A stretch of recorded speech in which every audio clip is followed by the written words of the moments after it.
when I walk into communities or regions, which I'm doing on a regular basis, this is often how the communities look to me, which is that you have these groups of committed people in a community. Consider each arrow represents a group of committed people. You know, people such as yourselves. There'll be service clubs, there'll be economic development organisations, school boards, elected officials, etc., right? However, at the level of the community or the region, those groups look a little unfocused sometimes. But the question is, where's your community going? Yeah, so you get fractions, you get potential conflicts. So if this was in your country and this was a game of football, this would be like having 22 guys on the field, all playing their guts out, all giving it everything they've got, but they all just think the goalpost is a different direction. It'd be sort of fascinating for about 5 minutes, right? Now, in your communities, how many people, what percent of people in your communities do you think carry the burden of leadership? What percent? So 1, 5, something like that, right? Consider that in most communities, that's pretty much the case.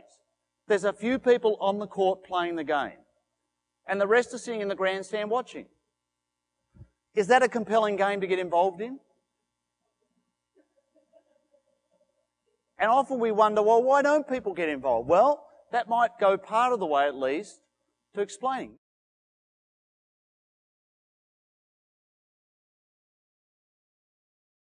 Where you're going, right? Now, and almost all the work that I do is working with communities to answer that question for themselves. What is the vision that the community shares? What kind of community do people want it to become? What are those deep aspirations, those desires, those heartfelt, what you want for your community? And by the way, it's the most remarkable experience when that starts to come to light and get articulated by people. Now, I am sure there's at least some people in this room going, you'll never make that bloody well happen. We're not going to get consensus amongst our mob, right? We're here. I do this all the time. What's the answer to this question? But it's there. Why? Because people share a community. They're there for a reason, because they love it.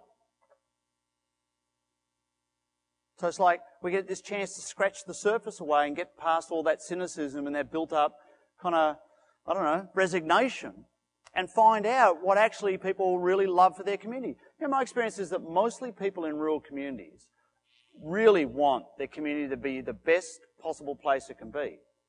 I know you do, or else you wouldn't be here.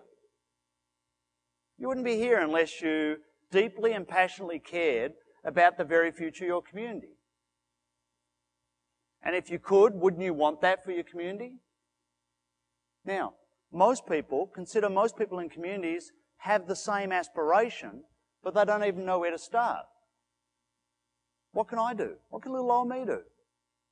And in fact, often in our communities, we only have the access maybe to vote once every couple of years. That's about it.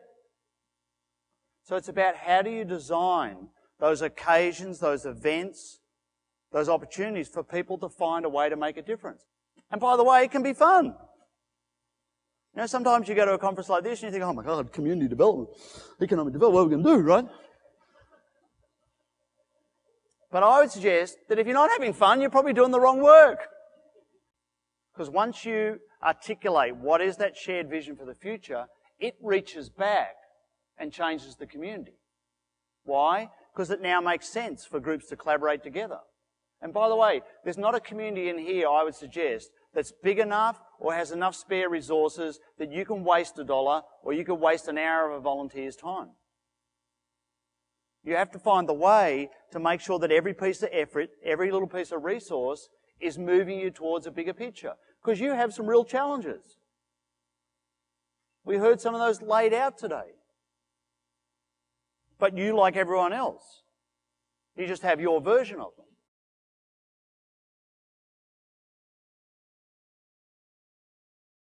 I want to talk a little about something that I think is really, really important as you engage in the work of thinking about how do you reinvent your community. And it's what I call the difference between context and content. So, consider in life and in our communities, there are two realms of play. There's what I call the contextual realm, and then there's the content realm. So let me deal with the content first of all, right? Farm boy, rural people. We know about content. That's like, what's the problem? Let's fix it. What needs to happen? Let's start the project. What have we got to build? Let's get on with it. We're really good at that. Why? Because it's just fundamental to our whole makeup. That's the content stuff. Now, this contextual stuff is a little harder to get your brains around, your hearts around. What I mean by context? Well, that's the environment that we're operating in. The type of thing that's in the context, consider that's like the culture. That's people's attitude. That's the vision or the absence of a vision. There's this contextual environment and the things that make that up, and then there's the content. Those two realms are incredibly powerfully related. Let me demonstrate, right? Imagine for a moment we're in a nightclub. Silver balls spinning, people are dancing. See, I'm old. Silver balls spinning, right? People are dancing, music's playing, everyone's having a really good time, right? I'm a total stranger and I walk up to this woman and I say, hello, excuse me, would you like to dance with me? Well, who knows? She'd say yes or no, right? But it would occur like an appropriate invitation in that environment. Now, change the scene. Middle of the day, broad sunshine, downtown Prince George, outside the post office, total stranger, walks up, hello, excuse me, would you like to dance with me? 911. I bet, right? But notice my action was no different. See, notice my action was, excuse me, would you like to dance with me? So consider that in life, the outcomes of our actions often has a lot more to do with the environment in which the action occurs than the action itself. And that is the relationship of context to content. One of the things you have to take account of as community leaders is what is that contextual environment? And what contextual environment do we need to create in our communities in order to have those things that we want to have happen show up?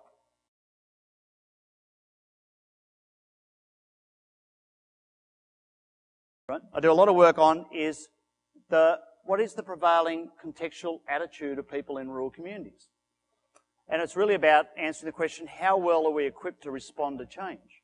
So this is from a data set that's from communities in no Canadian communities, right?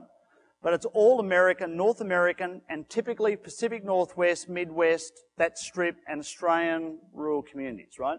There's probably about 10,000 people in here, right? Maybe a whole raft of communities, probably 15 different states. It's just this lump of stuff, right? And what I keep asking people in these community visioning sessions, I ask them about, against these top 10 attributes of successful communities, which has been developed in research that's been done. So we have this top 10 attributes which you would expect to find in communities that are being successful. So I'm going to ask you to, as I go through this, you want to think about your own community, right? So there are these attributes. Let's go through and let's pick a few of these out. So evidence of strong community pride and inclusive culture. 72% of people in this enormous kind of homogenous mass say that their community is strong, right? So you could pretty much start to assume this is starting to point to some of the contextual environment of rural communities, at least in North America, or at least in America and Australia. I know you guys are different, right? But you may want to think about how would you answer this question if you were voting. Invest in the future, built to last, pretty close to split. Participatory approach to community decision-making. 87% of people say that their community is weak. Creatively building new economic opportunities. 78% of people say their community is weak. Support local businesses. 75% of communities say that, or people say that their community is weak. Deliberate transition of power to new leaders. 90% of people say that their community is weak at that. Strong belief in support for education. Strong presence in traditional institutions. Way up there in the 80s and 90s, right? So if you took that's the kind of, let's just think this is some sort of community in North Dakota somewhere, right? Or in the Pacific Northwest. How well would you say they're equipped to deal with the future? And why do you say not very? Well, here's what I see, right? And I think there's this inherent tension in this, right? And I suspect, I could be wrong, but I suspect it would probably play out something similar in Upper BC. So the inherent tension is the things that are about the future, invest in the future, build to last. Well, at best it's split.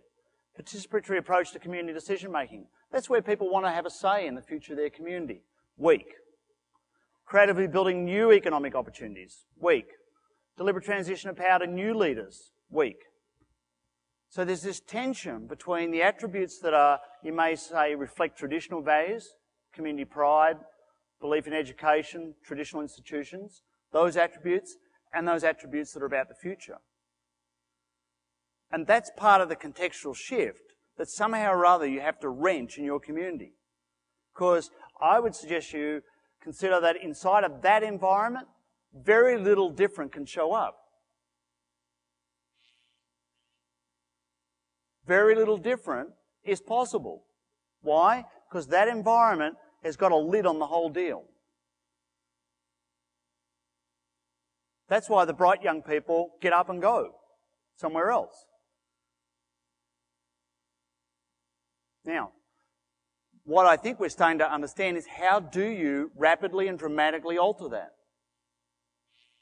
You know, we often think, and if I asked the question and said, how long do you think it would take to change the culture in your community? How long do you think it would take to change? If you consider that reflects the culture, right? How long do you think it would take to change the culture in your community? Generation, long time. Or consider it can actually occur much faster than that. But the key to that is you've got to understand where the culture of a community is created, manifested and perpetuated. See, where is the culture of your community, the prevailing culture? Where does that get created, manifested and perpetuated? So you want to think about this in a physical reality, in the physical universe. Consider the prevailing culture gets created, manifested and perpetuated in the conversation that prevails in the community. Consider the prevailing conversation both reflects, emanates, manifests, perpetuates the prevailing culture. Here's how you find out what the prevailing culture is. You go and sit in the pub for a bit. Or you go and sit in the coffee shop because you'll hear it real fast. Now, by the way, there's a very powerful connection between this and economic development. We discovered this in Western Australia a few years ago. We had a guy who was about to build the largest, most modern abattoir slaughterhouse in Australia. Self-made millionaire. Going to create 800 jobs, $80 million investment. He picked Western Australia. Woohoo! But then how he chose the location in Western Australia was fascinating. I thought he would do the number crunching, input costs, transport costs, livestock availability, outcome would come the answer. Well, he did the number crunching, came up with a range of options. Here's what he did. He drove around those communities and he sat in the pub. Had a couple of beers. And I said, what the hell are you doing? Do you just like beer a lot? He said, I'm about to employ 800 people. Wherever I go, that's going to be the majority of the available workforce. And I want to have 800 people who are going to be positive and going to be partners in my business. I don't want to employ 800 whining, complaining, dependent people. And that's the connection right there between community and economic development in today's world. Now, the nice thing about knowing that the prevailing culture of a community is manifested, perpetuated in what we say, is that's the one thing, it's probably the only thing we actually have a say about, what comes out of our mouth. The powerful thing about the community visioning processes and these conversations, if you can imagine what it'd be like if you had 20% of your community come together and create a powerful vision for the future. Do you reckon that would change the prevailing conversation in town? Yeah. Can make a huge impact just overnight. And once you've created that, then something can start to move.